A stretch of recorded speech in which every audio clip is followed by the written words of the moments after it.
Welcome everybody to another great episode of the Beyond Normal podcast. I'm your host, Kenny Groom. I have a very special guest that I want to bring to the stage, specializing in financial services. As you all know, this season we are focusing on local business owners, founders in the Charlotte area and just different regions that support diverse founders, Black founders. And so I'm very excited to have with us today Leah Young, co-founder of Impact the Culture Financial Group. But without further ado, let's bring Leah to the stage. Oh, wait, I just want you all to remember we're doing episodes in person.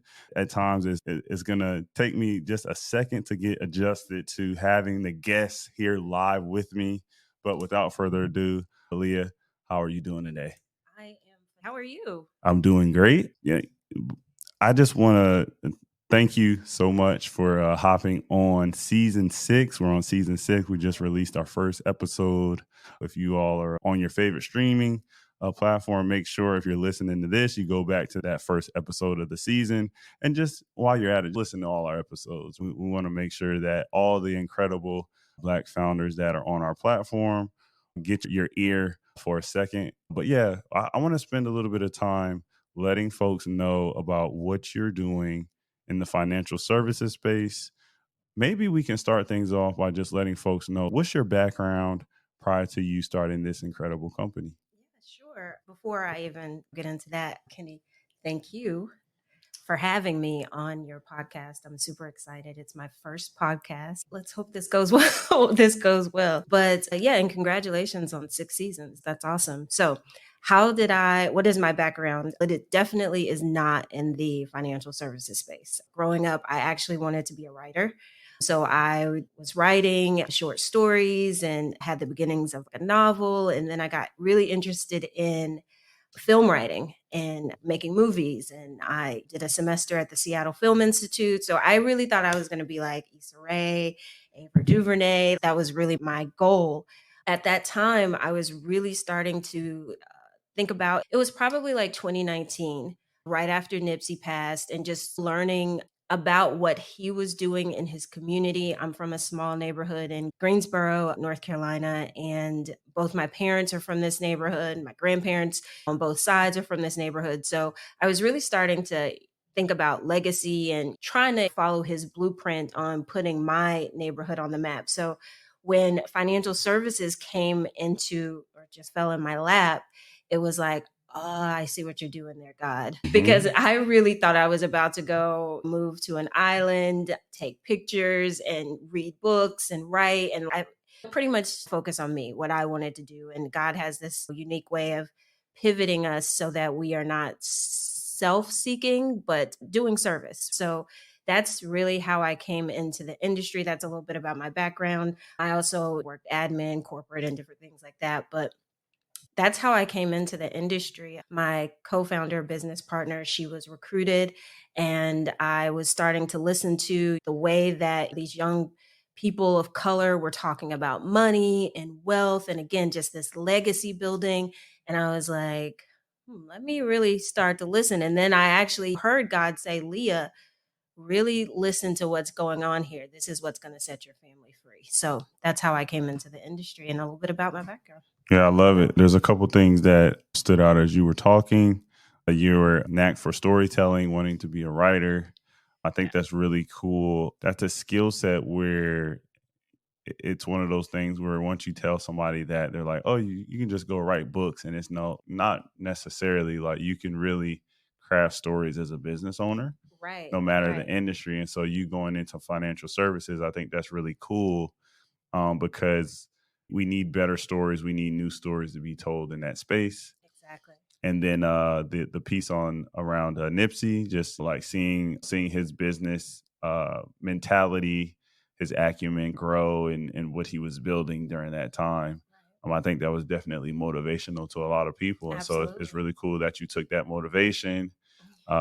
Using Nipsey as somewhat of a muse, right, for Yeah, yeah. your business undertakings. I think that's that's a way that we don't think about our entertainers a lot of times. Like we just see them as Well, there are very entertainers. few that we can think of like that. So, but That's the debate. that's Yeah, another, that's a debate. podcast topic, I guess. Yeah, that's a hot topic. But what he was doing, telling his own story, you being a story in the telling your own stories, like what about financial services?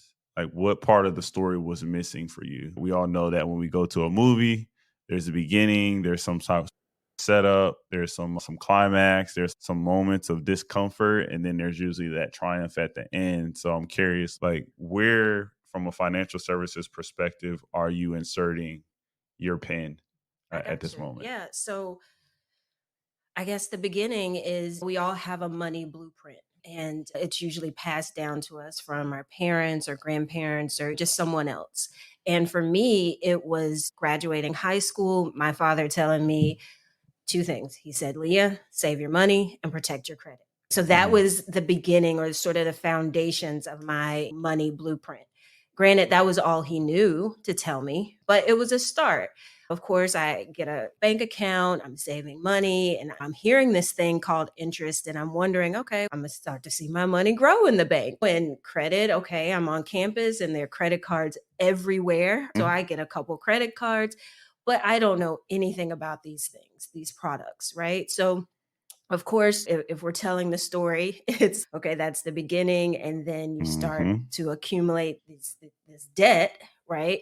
Not even just from the cards, but even from my student loans, just going to college. So now I'm accumulating debt. But again, I don't have any education behind what these products are supposed to do, how to utilize them properly. So I'm just out here all like I'm Like just spending, right. We've all been there, yeah, we right, all guys? who've gone to college have got that check, that refund check, Right. or just a lump sum of money. Maybe you got some scholarship money here and there. You just got that lump sum of money in your account. And And like you no one said, is telling you what to do with this money, right? yep. No one is saying, hey, save, or maybe you can invest, or, Someone is telling us what to do. McDonald's, yes. cookouts here, if you're in the North Carolina area, Yes. all the The department stores, mall. they're telling us what to do with that money. Come, spend, Yeah. spend, spend. So I quickly became a consumer, a spender. And that was, I would say, my trajectory for many years, ups, downs, all of that. And it really wasn't until I got into the industry and I had coaches and mentors and other people that were like minded that were able to educate me. So the first time I actually heard, and again, I had gone to college, worked in corporate America. But no one was teaching me about money. I didn't even have life insurance at the time. Just coming into the industry, being around like-minded people that really wanted to educate me first and foremost, tell me about these products, tell me how I could set my family up. Because again, I'm thinking legacy. My grandmother, she just turned 100. God bless her. I was really starting to think, okay, when she's no longer here, who steps up as the matriarch of our family and is able to pass down all the lessons that myself and my cousins my age were able to glean from her? Who's going to pass that down to their kids and their kids? So I really just wanted to be someone who could not only educate my family, but then start to educate my community. But if I first had to learn it myself. So that would be the, what do they call that? The story arc The or story whatever. arc, Yes. yeah. Of how I came into the industry and what it means to me. And when you think about how, as a creative, we're always, even if we're not working in art or being creative, we're doing our 9 to 5 or whatever, we're always looking for ways to use that side of our brain. And in our industry, we're always saying facts tell, stories sell, or facts sell, stories tell. One of the two. I might be getting it backwards, but needless to say, when you're telling a story to someone, that is what's really going to pull them in. And when it comes to our money and financial services and what we want to be able to do for our families, you can tell a lot of stories. There are a lot of stories where people got it right. There are unfortunately more stories where people got it wrong. But again, there is that turning point where it's like, hey, now I'm learning. So I can go from not knowing to starting to learn and implement, and then being able to change that narrative for my family. Yeah, I love that. Thank you. Thank you so much for sharing how you think about the story that you're trying to tell. I'm curious. I want to dig into the story of you as a co-founder. You do have somebody else that you're building the business with. In terms of the story arc for a co-founder, right? There's definitely more than one moment most of the time for founders where you hit your head against the wall. There's some trials and tribulations.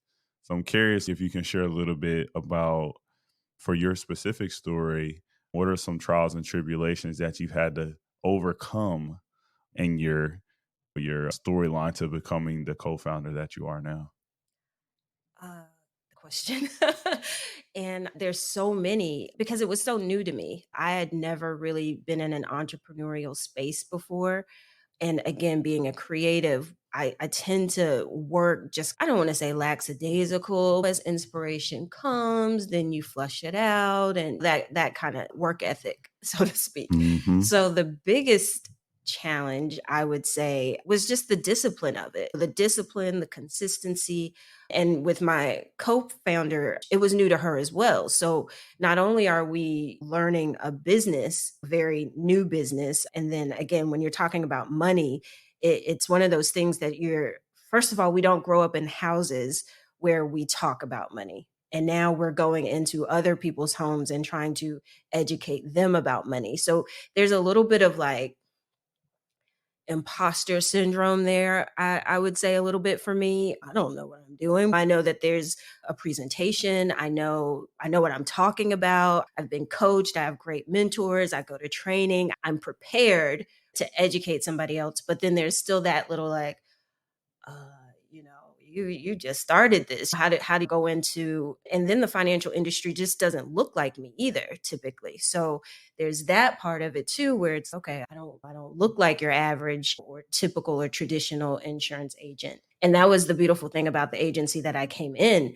under as well. It was really diverse and getting away from that traditional white male older demographic when it came to an agent. So first getting over building the confidence, getting over that sort of imposter syndrome, and then once you have, or once I had the skill set, which is always ever growing and you're always learning, but once I felt comfortable with the skill set, then it became the discipline and the consistency of building a business, building a team, leading other agents, being able to help them also grow their agencies as well. So it was a lot of moving pieces, but the biggest one was just the work ethic, just fine tuning that. And I'm still a work in progress there, Kenny. Like I'm still have that art creative mind where it's like, oh, I just want to sit back and read and do this and work on this. And oh, I have this idea. But really just trying to understand that this is where I am and being present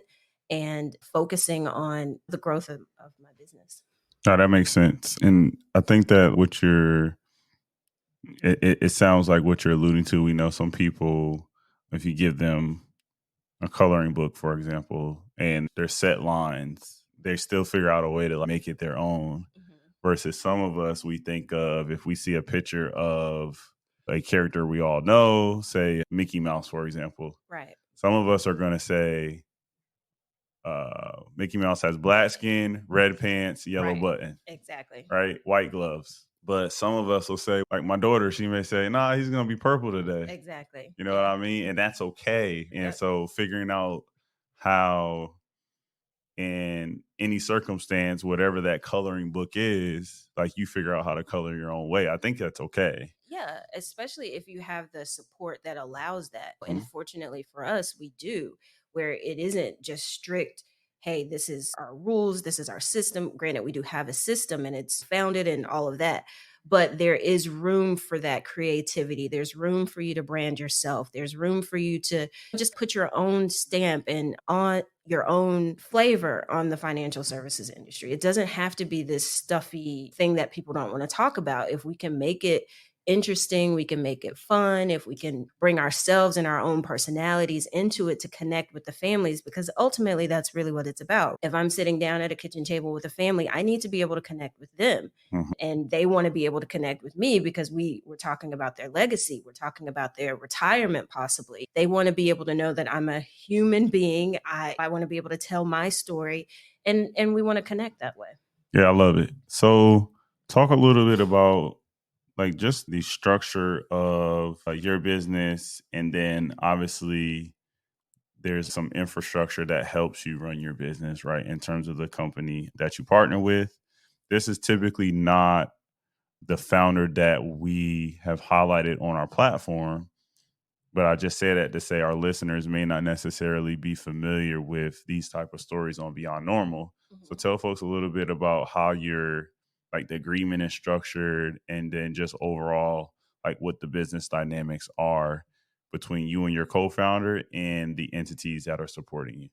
Gotcha. Impact the Culture Financial Group is part of an FMO, financial marketing organization, which just means I have a parent company. When you think of financial services, you might think of, or life insurance or insurance in general, you might think of State Farm, that name. But when you go drive around the city, you might see Kenny's State Farm or Mark's State Farm or John's State Farm. So each of those businesses are their own entity, but they partner with State Farm because the State Farm is the bigger name. So it's very similar to that. Impact the Culture is our business, but we've partnered with a parent company. That way they take care of all of the legal, the C-suite execs, the commissions, making sure we get contracted and appointed with the different insurance companies. So I don't have to take care of I think one of the things that prevents a lot of people from going into entrepreneurship is the magnitude of what starting a business could be, right? Mm-hmm. How do I get my LLC and taxes and all of these things, pay my employees, right? For me, I found it very seamless to transition into entrepreneurship because someone else was going to take care of that part for me. All I had to do is focus on, okay, learning the business, learning about the products and services, learning how to be a leader, because that's a big part of who we are, especially when you're being a founder or Mm-hmm. leading other people or building a team. You step into that role. So if you haven't been there, you want to take time to learn that, personally developing, reading the books and all of that stuff. So for me, it was just a seamless transition to go into it that way without having to worry about all of the extra stuff. So they take care of that part for me. I get to focus on serving my community.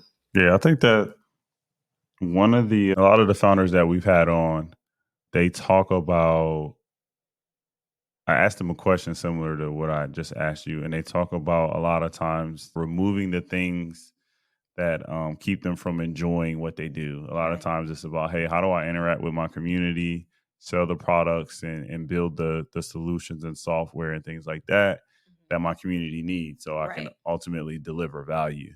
And being proficient in things like taxes and lunch services and all the other things that go with running a business, leading a team, it can be really overwhelming. It can be. For sure.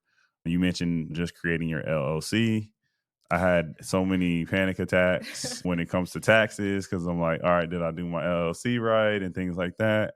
I'm more the person that'll sit there and at least do an initial pass of it before I figure out how to pay somebody to do it.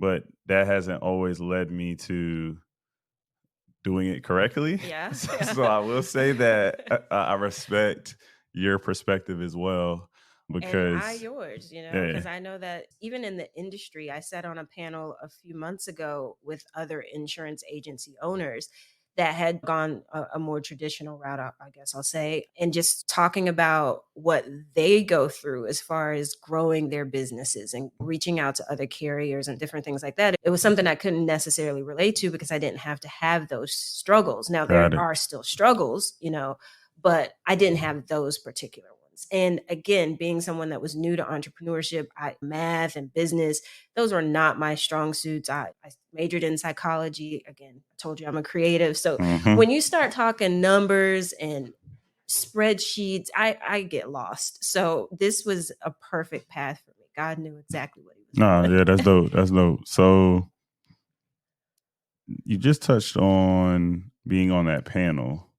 I'm curious, you have a co-founder. Mhm. So tell me a little bit around some of the learnings, not necessarily in a panel setting, but just some of the learnings you and your co-founder have gone through. Because I think there's definitely always going to be a debate. People say, should I go into something on my own? Should I have Right. a co-founder? Should I go with somebody I know? Mhm. So I'm curious, like, what's that dynamic with you and your co-founder? It was, again, new for both of us, right? So we were we bumped heads a lot because our personalities are also very different.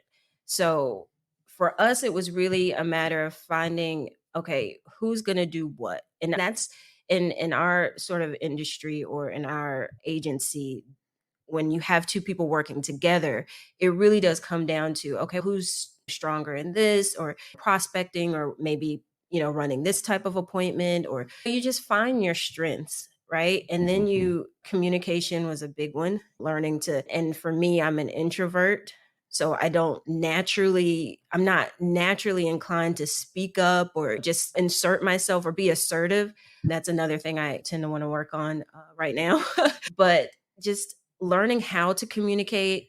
I was just on a call with one of my mentors, and that question was asked, how do we do that? How do we work together?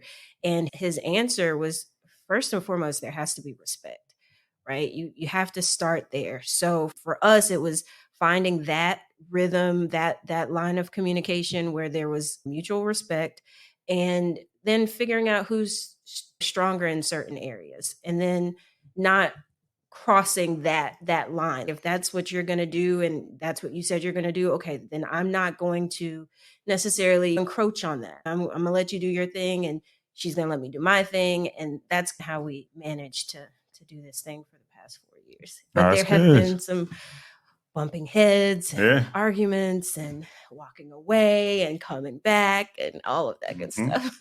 It's a relationship at the end of the day. So That it there's no is. surprise that there's some difficult moments, some moments with some tension. Of course. That's going to be expected, right? Yes, like that's part of the five dysfunctions of a team, right? There, you got to know how Mm-hmm. to do conflict, Yeah, right? There's yeah, got to for be sure. trust and all of those things. Yeah. So you mentioned your knack for reading. You did come in with a book I that you're always have reading, a book. right? And what's a book that you read lately? This is all off of the Oh, cuff, yeah. right? What's a book Okay. that you read lately that you've been able to incorporate into your business strategy? Okay, so the last one that I really enjoyed was Pinky Cole's I Hope You Fail. Just hearing her story, her journey, how she even got into entrepreneurship, how she started out as a creative as well. She was in TV production. I hope I'm not getting this wrong, her story wrong, but she started off in TV production, and then she had the idea for restaurants, and just how she talks so much about not just her journey, but the mistakes she made, the things she would do differently, and it was just so fun and down to earth. It was just a great read for me. And a lot of what I'm focusing on right now in my business, as I mentioned, is just building my confidence, working on my identity as an entrepreneur, as a business owner, walking confidently in that role. I like to read a lot of memoirs from people that are had that same trajectory. Maybe they didn't really think they were going to be an entrepreneur. They wasn't really always something they thought they would do, especially in something that's completely foreign to them, Mm-hmm. right? Yeah, I would say her book is awesome. Awesome, awesome. Yeah. I gotta check that one out. And you're a reader, I can tell. Again, she came in with a book, so I have to ask people who are readers, like, And what's this of one that I'm interest to reading you? right now is by Yvonne Orji, Bamboozled by Jesus. So again, she's talking about her journey from being a Nigerian American, having that path of becoming a doctor, and then God pivoting her into entertainment. Just being able to hear and relate and to those types of stories, it really is helpful for me because it's like, one, you're not alone, and then everybody goes through these similar struggles when they're trying to achieve a goal and working on that discipline and the consistency and believing in yourself. All of these things factor into becoming or being an entrepreneur or reaching a goal or anything like that that you're trying to do. Got it. I love it. I love it. I'm an audiobook Okay, I person. do Does too. does that Yeah. count too? Yeah, I think it does. And I used to be one of those readers that was like, no, you got to give me a book. I need pages. I'm building a library. But recently I've started listening to audios. I do Kindles because I don't always necessarily want to I usually It's a have book. a It's a book book. book. Yeah, I Yeah, usually in the car, I'm not listening to music as much. I'm popping in an audiobook. And then at nighttime, sometimes when I wake up just randomly, I don't necessarily want to turn on the light and read, but then I've got my little Kindle there. So now I can get a couple 20, 30 minutes of reading, fall back asleep. So I use all three. I'm physical, Kindle, or electronic device. I don't know if I'm supposed to rep any brands. that's fine. Yeah. Electronic device. And then, of course, listening. Yeah, I love it. Let's talk a little bit about your customer Okay. experience. We talked a lot about stories and the care and the focus that you put into narratives and things like that on this call. Tell listeners, what is the experience like from the initial kind of interaction with you or your co-founder when they're looking to buy services or product from your business? Walk us a little bit through that. Sure. So impact is actually an acronym. Okay. So it stands for inspire, motivate, protect, ascend, and connect the culture. So that's what impact, that's our mission essentially. So when you think about families that we want to serve, first it starts with how can I inspire them to want to even think differently about their financial situation? Because sometimes it can be very overwhelming, especially if you feel like you've made a lot of mistakes and you don't think that there's anything that you can do differently, or maybe you're older and you think it's too late to do anything differently. So we just want to first sit down when we're thinking about how can we reach the family? How we want to inspire them, then we want to educate them. We want to be able to, and through that education, motivate them to say, okay, I think I can do this. I really want to start thinking about generational wealth. This is something that I hadn't really considered. I do have young children. I do want to be able to do something differently for them. So we start with that first. And then it's okay, let's come up with a strategy. Tell me what your goals are when it comes to your financial future. What is it that you want to do? Do you want to be able to buy a home? Do you want to get better at saving? Do you want to start thinking about retirement?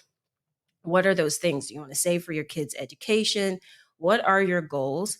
And then based on those goals, we come up with a strategy, because financial education or life insurance for us is not a one size fits all. Sure, you can go on the internet and purchase a policy, but you really do want to have that personal interaction and that personal education when it comes to my financial future and protecting my legacy or protecting my retirement income. I don't want to just do that over the phone or through my computer. I would prefer to have someone sit down and walk me through the process. So that's what we do. So we find out the best strategy, because we're brokers. We get to work with several different insurance companies, not just one. So it's not just a one size fits all kind of product that we offer. And from there, we determine, hey, how much insurance you need, because a lot of people come to us and they are underinsured, which means maybe they're just relying on their work policy. Maybe they have nothing at all. So to first determine after the education is how much insurance do you actually need? A lot of times, and we do edify whatever a family has. So if you do come and like, oh, I've got $100,000, and sweet, you have something that's awesome, but you also have a mortgage that you're still paying on. You have two small kids, your income, and our policies, we offer living benefits. So that means we're trying to also change the narrative around life insurance, where we're not just thinking about this is something that I use when I'm no longer here, but how can I actually utilize this product while I'm still alive? So we figure out how much insurance you need. And then because we want you to think of this as an asset, not another bill. We want to make sure it's affordable for you, right? So that you protect it like you would protect your home or your car or your stocks or anything like that. We want to make sure that it's affordable. So you take it seriously. And we don't want you to be in a situation where, okay, I got to figure out if I'm going to pay my life insurance or my car payment. We don't want that. Mm-hmm. So we want to make sure it's affordable. So we look at your discretionary income, right? What after everything else is paid, what is left over. And that's where we also find a lot of families are upside down in their finances. So we do a small budget or a financial analysis just to figure out where the family is and where we can help them achieve that goal. Got it. I love that. So I would say in our household, we are like insurance crazy. Okay. Mainly because my wife, we have so much insurance, it's ridiculous. So I understand the need for it. Yes. Thinking about business owners that are out there, maybe they're a startup founder, maybe there's somebody who's like bootstrapping their business. They may not necessarily always be in the best financial situations. I'm curious, are there some like really important first steps for them to take that you give advice on for those founders, business owners that are out there who are like bootstrapping their business and there's just not a lot of resources readily available for them to throw into the whole gambit of services that you have to offer? I'm curious. So it's really just a matter of meeting the client, the family, the business owner where they are, right? Everybody is not looking for a product that they can put $50,000 into and start it up and let it grow and sit. And not everybody's situation, but we want to meet whomever it is where they are. So I would say first start with the education. Just get educated, right? Know available, know what's out there. And then when we do that financial analysis, we're going to make sure that it is appropriate and that it fits where you are now. A lot of times people get excited about the possibilities of when you think about stocks and all of these things where it's like, oh, yes, I can get into this and I can see my money grow very quickly. But that might not be where you are right now. That's something you can aspire to for sure. And we can make sure that we set you on a path to get there. But we're going to meet you where you are. So if that's just a $15, $20 term right now, then that's what we're going to do. That's it. Right? If you have different resources and you want to expand on that, then we can have that conversation as well. So we work with everybody. We're not leaving anybody behind in this situation. Got it. I think that part is really cool. I've been talking to a lot of founders who are like in the B2B space.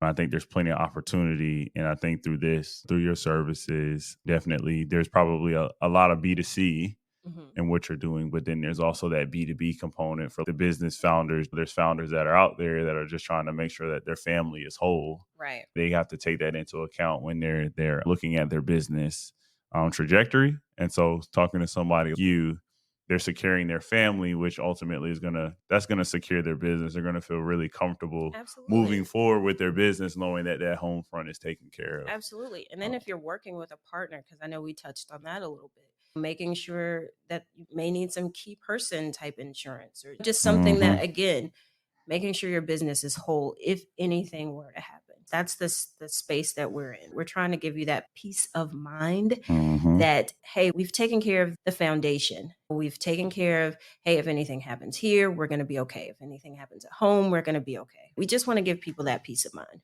Got it. So how can folks reach out? What's the best way for them to make sure they're tapping in with the brand? IG. That's a good space, a good platform. I can drop it here. Go ahead and drop it. Yeah, so it's Leah, LEAHMY _impact on Instagram. There's a Calendly link there as well. So you can just click on that link and schedule your free wealth consultation. It's usually about a 30-minute conversation, like I said, where we talk about your goals, do some basic financial literacy education, and come up with a strategy to help you achieve that goal. Appreciate that. You've dropped so many gems on this conversation. It really stood out to me. You coming in with the book, you letting me know like how you think from the very first kind of words that we've had. I can really tell like how the gears are working. So it's really cool to see you build your business your way. You have a co-founder, and so I'm always interested to see how co-founder tandems are figuring things out, because I don't have a co-founder. Maybe one day. It sounds like it's amazing, but I know the grass always seems greener when you compare it and you start comparing things. But I appreciate you coming on the platform. I'm definitely going to make sure that we put that social media call out in our notes so folks can tap in.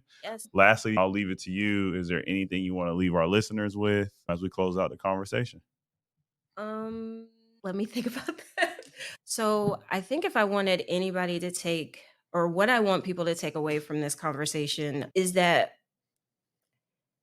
with the right education, and we are a big component of education, with the right education, anyone can become the generational hero of their family and change the generational trajectory of their family legacy. If they know better, people will do better. And that's where we focus. We just want you to have the information, because a lot of times we feel like we don't, or we didn't learn this, or how is it that I got to 38 and no one taught me this? We want to be that resource. Impact the Culture wants to be that resource. And we want you to know that once you know better, we'll help you do better. Perfect way to end. Thanks for tuning in to another great episode of the Beyond Normal podcast.